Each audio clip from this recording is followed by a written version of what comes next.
This is the 2014-15 Buckwild from Ride.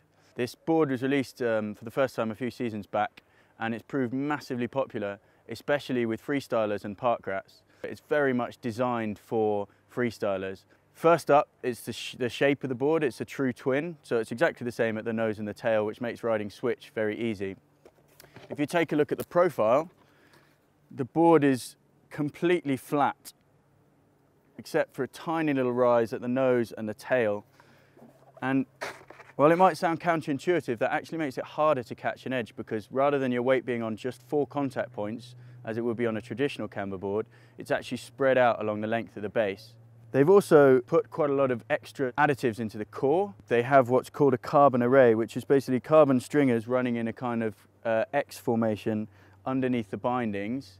And that basically helps it turn quicker. It feels really kind of snappy and quick edge to edge. You can see there's a section of see-through P-Tex here, and if you look through there you can actually see the carbon rods underneath the bindings, which Ride call pop rods, and those also help give it a really kind of responsive, snappy flex.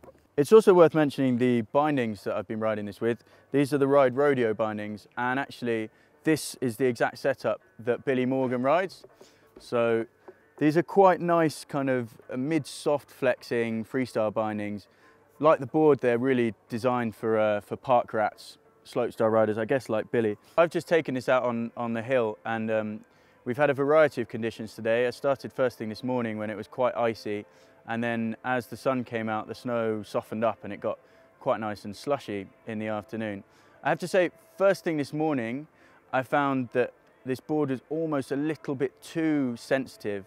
The quickness edge to edge on the ice might be nice, but because of the relatively soft flex of this board, it actually just felt a little bit nervous. I was kind of rattling over frozen bits of Piste Basher track and finding it just a little bit kind of juddery.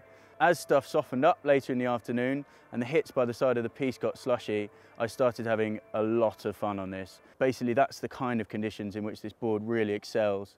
If you're looking for something to hit the park sort of regularly and often, or if you're looking for something to rip around the mountain in good conditions on soft, slushy days, they don't come much better than the Ride Buckwild.